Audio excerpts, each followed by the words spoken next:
The world has passed a long-feared milestone. The amount of carbon Mr. Westbrook? dioxide, or CO2, Yeah. in the atmosphere I'll take you to has the risen studio above now. a scientific Okay. level of 400 parts per million, reaching a concentration not seen on the Earth for millions of years. Scientists took this reading, predicting the level to dip below 400 Will, we're running this late. Can summer you as tease the leaf interview growth. out another 40 seconds? Yeah. 10 30 billion seconds. tons of carbon out of the air. But How sadly, are you? that will I'm Will. only be Nice a to meet you. temporary... So there won't be any hard questions. I'm just going to ask you to expand on the report. Pretend you're an expert witness, and I'm your lawyer. Sounds With a good. growing In 10. consensus Here we go. among Stand by, environmental camera experts one. that the 450 parts per million will soon be crossed, the question remains, how will we respond?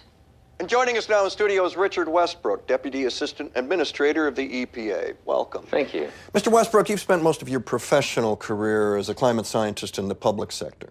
Yes, 10 years as a supervisory management analyst in the Office of Environmental Information. And before that, I was a program specialist in the EPA's Resource Management Division. And you have a PhD in climate science from Stanford. Yes, and another in chemistry with a master's in biology. Okay. Tell us about the findings in the report that was just released. The latest measurements taken at Mauna Loa in Hawaii indicate a CO2 level of 400 parts per million. Just so we know what we're talking about, if you were a doctor and we were the patient, what's your prognosis? 1,000 years, 2,000 years? A person has already been born who will die due to catastrophic failure of the planet. What did he just say? Okay, can you expand on that? Sure. The last time there was this much CO2 in the air, the oceans were 80 feet higher than they are now.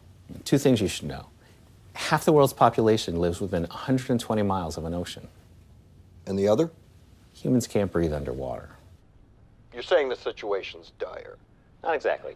Your house is burning to the ground, the situation's dire. Your house has already burned to the ground. The situation's over. So what can we do to reverse this? Well, there's a lot we could do. Good. If it were 20 years ago or even 10 years ago, but now, no. Can you make an analogy that might help us understand? Sure.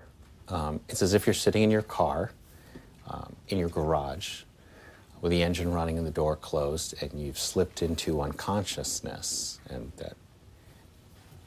that's it.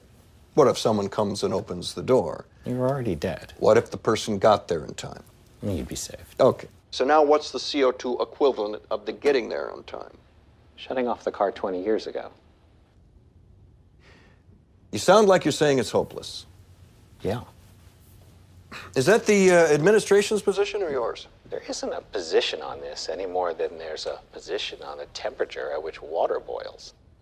The administration, let me try to, your administration. And don't forget, I need you to supports wind and stretch solar, 40. clean coal, nuclear power, raising fuel economy standards, and building a more efficient electrical grid.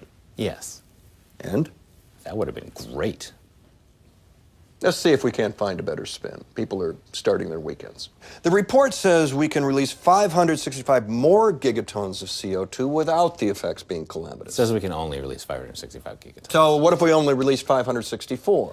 Well, then we would have a reasonable shot at some form of dystopian post-apocalyptic life. But the carbon dioxide in the oil that we've already leased is 2,795 gigatons. So, What would all this look like? well, mass migrations, food and water shortages, spread of deadly disease, endless wildfires, way too many to keep under control, and storms that have the power to level cities, blacken out the sky, and create permanent darkness. Are you going to get in trouble for saying this publicly? Who cares? Mr. Westbrook, we want to inform people, but we don't want to alarm them. Can you give us a reason to be optimistic? Well, that's the thing, Will. Americans are optimistic by nature.